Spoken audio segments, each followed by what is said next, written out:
All right. Ready when to start recording, Norm? Yes, sir. Just for the record, this meeting will be recorded, and it's recording, sir. All right. This is a duly regular council meeting of the town of Anthony, Texas, posted in accordance with section 551.002 and 551.041 of the Open Meetings Act of the Texas Government Code. Public participation during the portion of the agenda for public comment is limited to that portion only, except that if a citizen's comment relates to a topic or subject covered under an agenda item, the citizen shall wait to speak until the agenda item comes up for discussion. At all other times during the council meeting, the audience shall not enter into discussion or debate on matters being considered by the presiding officer. Ms. Castillo, can we go ahead and do a quorum check, please? Yes, sir. Councilman Chavez? Here. Councilman Garcia? Here. Councilman Alfaro? Here. Mayor Pro Tem Weeks? Here. Councilwoman Flores? Here. Thank you, sir. We have a quorum. All right. Moving on to item 4, open forum for the public limited to 2 minutes. Ms. Castillo, has anybody contacted you about speaking in open forum? No, sir. We did not receive a request to speak in the open forum. Okay. Moving on to item 5, review and action on minutes of regular town council meeting February 8th, 2021. Any questions, comments from council, or do we have a motion on the table?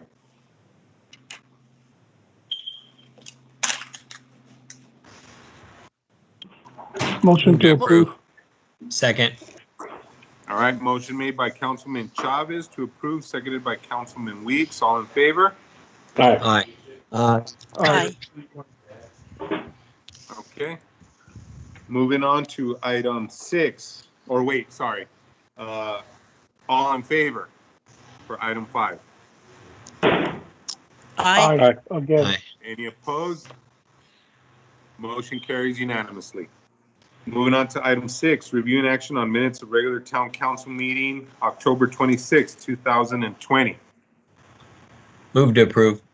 Second. All right, got a motion made by Councilman Weeks, seconded by, was that Councilman Garcia? Yes. All right. All in favor? Aye. Any opposed? Okay, motion carries unanimously.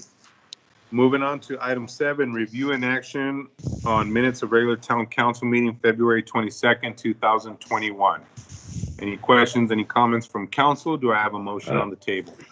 Motion to Move approve. to approve. All right, I have a motion made by Ms. Soledad Flores, seconded by Eddie Chavez.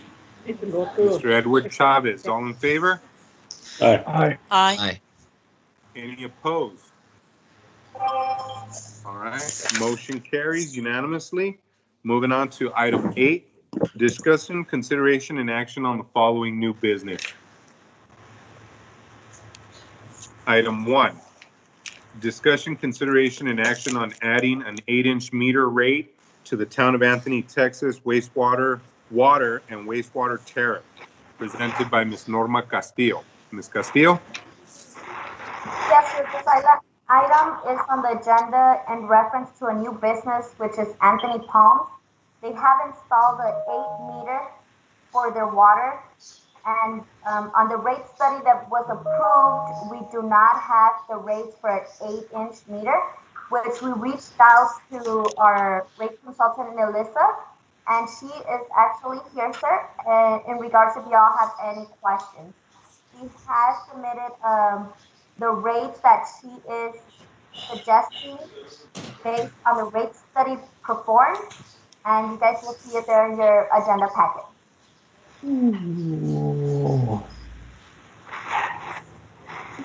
I'm happy to provide a little discussion on this. very quickly for your reference, as you recall, a couple years ago, we completed a rate study for the town of Anthony. And within that rate study, we recommended base charges or monthly fees for your meters, which are based off of the size of the meter.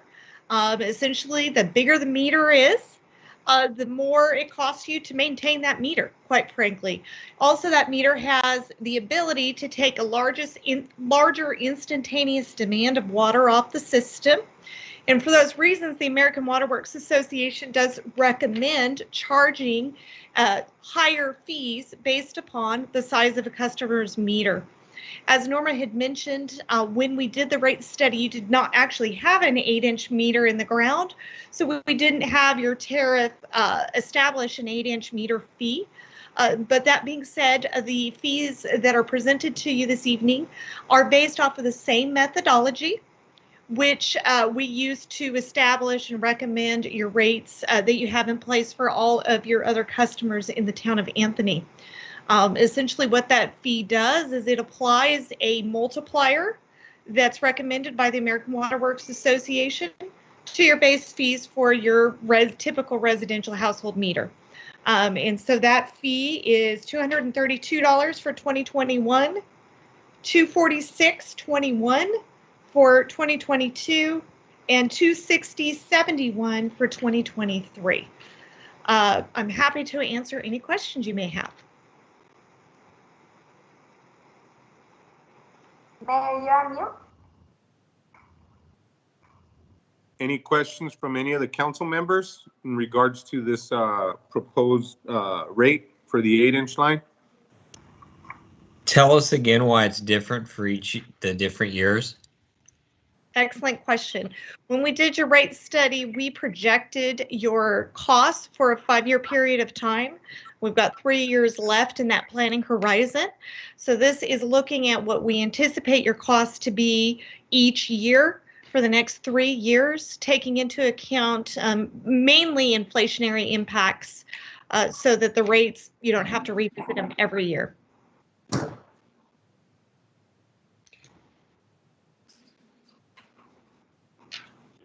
I have another question.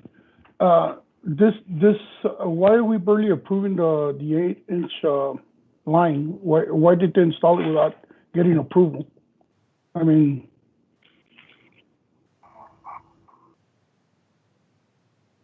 Mr. Chavez, the reason that we are just bringing this up is because on the time that this rate study was done, we did not have this project in mind. This is a new project, and this is for the Anthony Palms behind, right there in Sandia Drive. I understand that, but how come it's already been installed without being approved, without it being approved ahead of time? I mean, a few years ago, we got on Martina and Joe about them installing a water line over there at Madrid, for the Madrid or that other place. And here we are doing the same thing here. And No, so we're just not I getting think notified about it. what's coming out is you're misunderstanding out of context, Mr. Chavez. This meter was actually installed, and the lines and everything were installed by the developer. This was something that we saw in the plans that was done and put in. Ideally, we thought it was going to be a 6-inch, right, Mr. Jaquez? But they ended up putting an 8-inch. So that's correct, we don't have any verbiage covering the 8-inch lines, and we never thought we would be dealing with an 8-inch line in town. It doesn't change the fact of what the potential pull is on the town, and that we needed to pretty much put in our documentation and paperwork and our policies in place to be able to cover what that existing line is going to be charged based on usage and base fees. So the only reason why we're coming up to council is because the developer went ahead and installed it. It still met all the design requirements, all the engineering requirements that were necessary, right? But just because of the size of the development, they felt they were wanting to go better with an 8-inch line to better serve the residents there in that, apartment complex. So, it wasn't nothing that had gone under the table or anything with the town or was approved prior. What we're actually doing is putting the policies and verbiage in place So we recognize that size of a line here in the town and we charge accordingly. So we're basically doing this just to cover our costs. Okay? And just like Yeah. Mayor said, the contractor did pay out of pocket the line, the meter, everything, all the costs. And Park Hill Smith and Cooper did review all the plans and way prior from them to installing it. So none of the costs came from our pocket. And then there's zero cents, sir.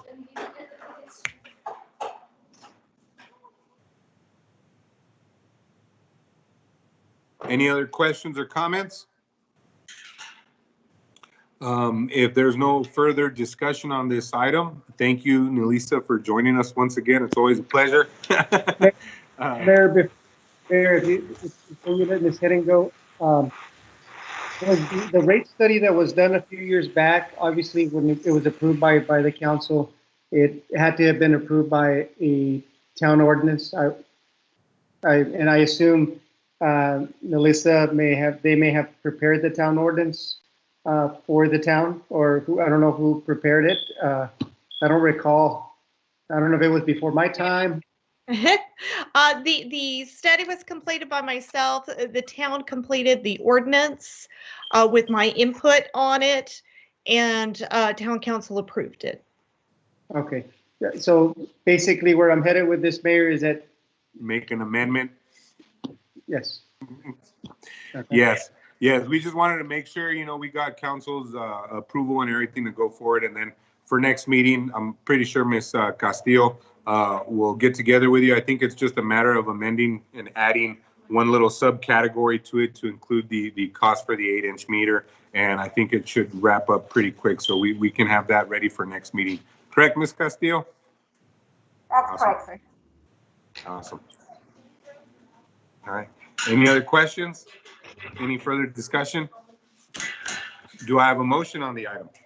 Motion to approve. Okay, motion made by Councilman Chavez. Second. Do I have a second? Seconded by Councilman Weeks. All in favor? Aye. Aye. Aye. Any opposed? All right, motion carries unanimously. Moving on to item 2, discussion, consideration, and action on UniFirst customer service agreement with Anthony Police Department, our Public Works Department, and Administration. Ms. Norma Castillo, please. Thank you so much, Melissa. Appreciate your help. Thank you. Okay, sir, for this one, it's going to be for the new contract. We'll renew the contract agreement for the uniforms and the mats here provided by UniFirst.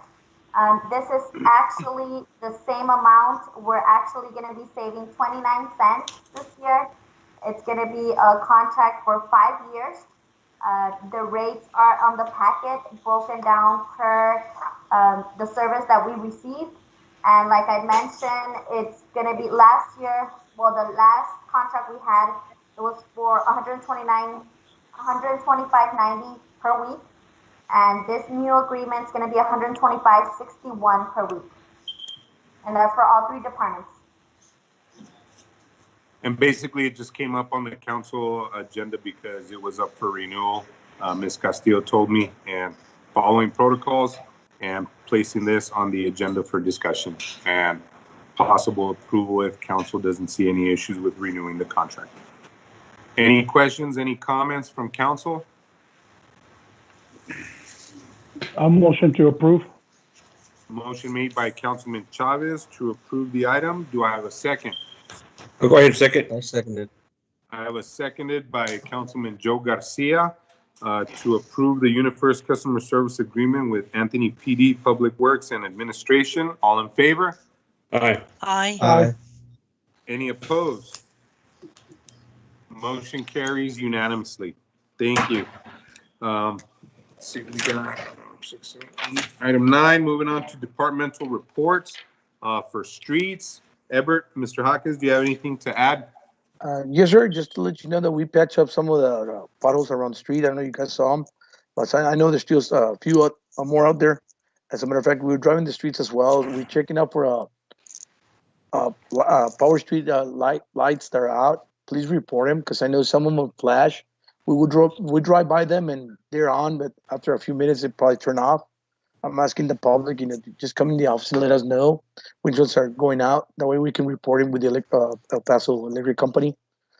And as well, we are driving around the streets and checking for old and graffiti traffic signs. We have quite a few of them that are not reflected, so we're changing those out as well, sir. Thank you, sir. We have been touching base on the FM 1905 project. Everything is still moving forward. We are, Ms. Castillo, and is working on drafting a letter from the town to the TxDOT director, asking them to let us have the landscaping, the trees, and the palo verdes that they have planted along FM 1905. That way we can replant them and transplant them in our park areas and move them there, because since they are widening the road and adding sidewalks, that landscaping does have to go.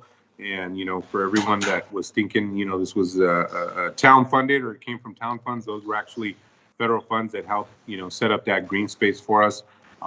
So they're looking to turn it over to us. I already coordinated with Ebert. As soon as we get the okay from TxDOT, they'll assist in taking the trees out, and they'll coordinate with these guys, and we'll work on, planting them alongside Wildcat or in the park areas, or we might even save some for the new Wildcat Park. Considering, Edward, these guys are going to be knocking that out or getting started on phase 1 of that project already. We do have that issue right there, and I know it's right at the end of TxDOT's section of Mountain Pass, but right there where it blends into the street, we have it's a really huge pothole. Ebert, I don't know what we're gonna have to do with that one, but that one's pretty big.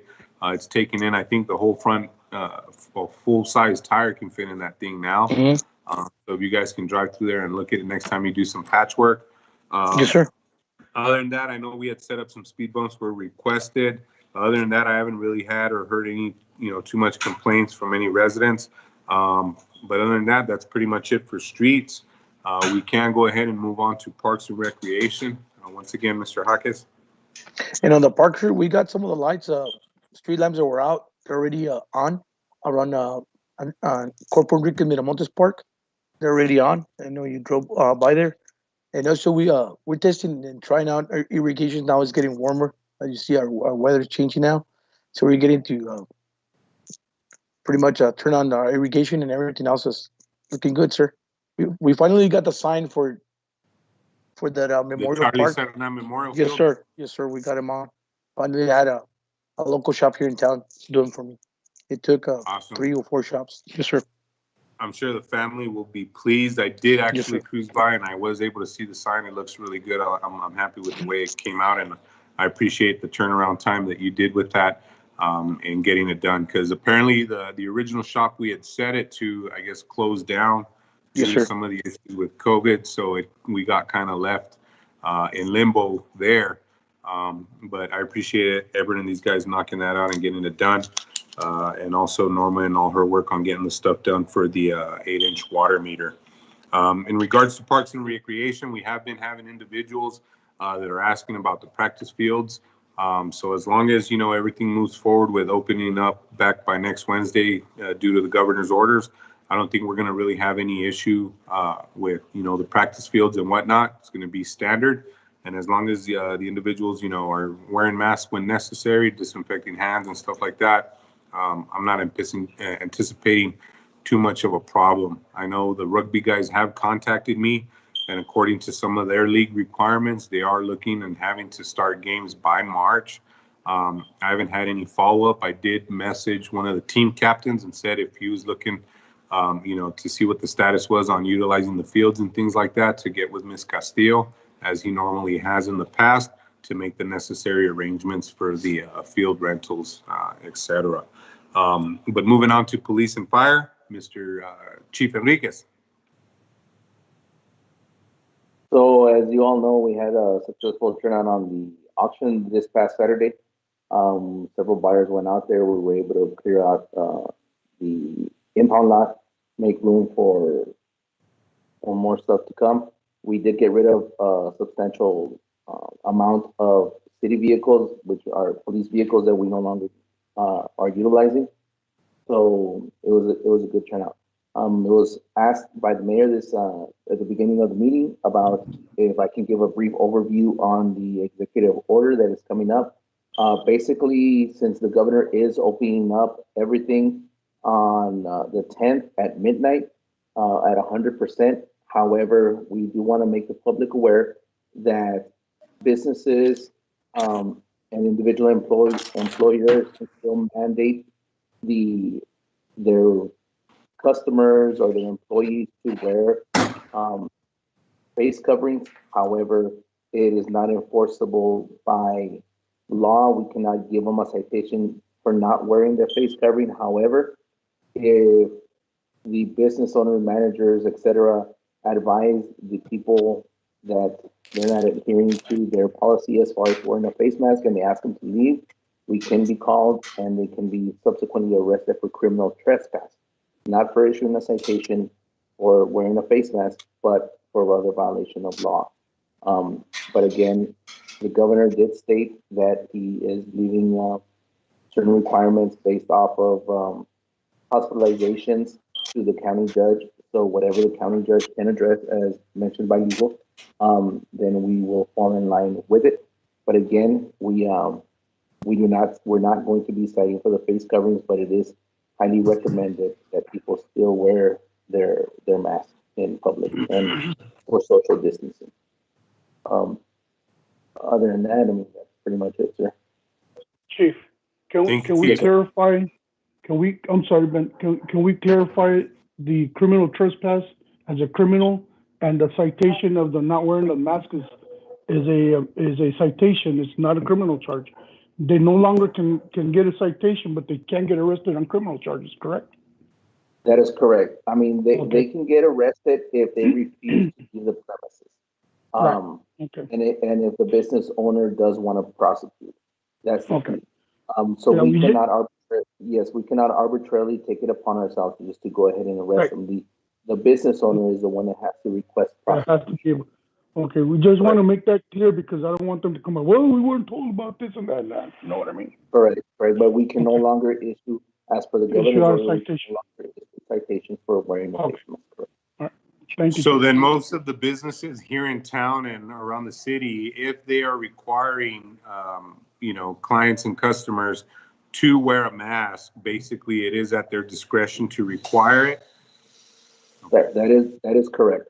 Now again, it's not a law because the governor scaled back, and on the order he says there will be no civil or criminal penalties if you're not wearing a face covering. However, if they have an internal policy and it's posted the way it states, then they can, like everything else, they can refuse service to anybody, which includes not wearing a face mask. They can ask them to leave the premises.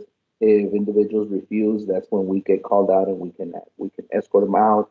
And in the worst case scenario, if the business owner wants to prosecute, then they can prosecute for criminal trespass because they're refusing to leave because they're not wearing the face mask. Okay. Sounds good. Any other questions to Chief regarding that new directive? Well, is the town going to be 100% also? And are we going to still allow masks or we're not going to allow masks? Basically, I did meet with Ms. Castillo. Chief is requiring his officers to still wear masks because they are engaging with the public. Ms. Norma and Everett, I know his guys engage with the public. But ultimately, what I was letting Ms. Castillo know, I know with Everett and these guys, they should ideally wear masks, but Ms. Castillo, in regards to the office girls and stuff, it is, I'm leaving it as an option to them. Whether they want to wear it or not. And in regards to, some of the customers and people that come into the town hall, I'm also, giving them the option, whether they want to, wear the mask or not. Right. There's going to be no limit on people walking in the building. I know that's 100% now, so I was kind of wondering about that too. Yeah, and I think ultimately, when it comes with our staff is just, personal accountability. Just keep in mind, if in fact, the just in general, if the lobby is getting crowded. I don't think even before the regulations and stuff were there, we wouldn't allow the lobby to get that crowded. So, those are some of the things that, they're still going to be keeping an eye on and maintaining at least some type of organizational structure with. Right. with I was thinking now. about the elderly walking in, there's a lot of elders here and wanting to pay a water bill and it's packed and they could get sick, don't want that to be on our hands. Yeah. And the governor order still mandates that people still social distance 6 feet. Mm-hmm. So it still remains in the governor's order that they have to, even though it's 100% already on Wednesday, they're still required to social distance. Mm-hmm. Yeah, I agree. It's a person's choice what they want to do, but yeah, I mean it's up to them. But I'd wear a mask. We are still going to be providing all like hand sanitizer, gloves, masks, and everything for everybody and staff and customers coming into the building. Yeah, we still have the temperature reading thing up front. It's going to stay there. Everybody's going to have to check in and look through that, coming in. So we're still maintaining the same protocols just in regards to, the overall wearing of the mask. We're going to leave it to personal choice. All righty, moving on to item D, water and sewer. Mr. Jaquez. Just on the water and sewer, sir, we are experiencing a lot of sewer clogs again. You were a witness to one of them on Franklin Street or Main Street, which we never had in that area. Now we find a lot of, YPs. So we encourage the public not to flush those YPs. Some of them are not flushable, and it just creates a whole lot of problems for collection, wastewater collection system. We had a water leak on Tamarisk, sir. Well, we took care of it. Okay. Just to let you know. Everything else is running fine. Quick question, Mr. Jaquez. Just yes, sir. Any word on when that hydrant on 4th and Franklin? Okay, the one on 4th and Franklin, that we're holding on and spoke with the fire marshal and the local fire department.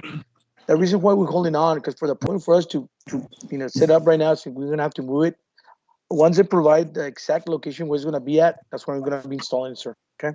Okay. No, awesome. I just wanted that to be clarified. Thank you, sir. But fire department knows about it. Okay, so they know it's it's out of service. Awesome. I appreciate it, sir. Thank you. Moving on to courts, Ms. Castillo. I'm sorry, Mayor. I wanted to add for the water for all residents that have past due bills. I want to inform them that we are going to be doing cutoff this month effective the 17th. The $5 late fee will be applied on the 22nd because the 20 lands on the weekend. We're going to be moving the disconnects for the 22nd. We are available if anybody needs assistance to cover for those past due bills. We are providing a payment plan for them to come and inquire about. Our doors are open and we're here to help. Just a reminder, sir. Awesome. Thank you very much, Ms. Castillo. And then just to clarify, Ben and Norma, this is the month that you'll see changes to the sewer bill based on the winter usage. For the months of the November, January, and February, for those bills, and they will see that reflect on their next bill, which will be April. All right, moving on to finance. At this moment in time, we don't really have much to report. We did have some minor things that came up that Ms. Castillo is addressing. Other than do is utilize the rest of the CARE Act funding right now to see on helping the fire department, correct, Chief? Set up days to administer COVID vaccines here in Anthony.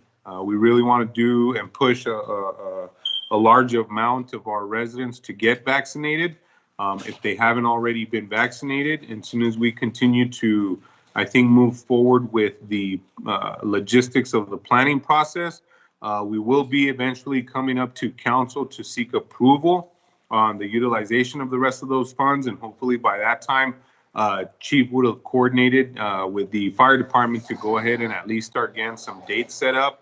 And looking at the registration process for getting, our residents vaccinated. And Chief, if you would like to add anything else to that.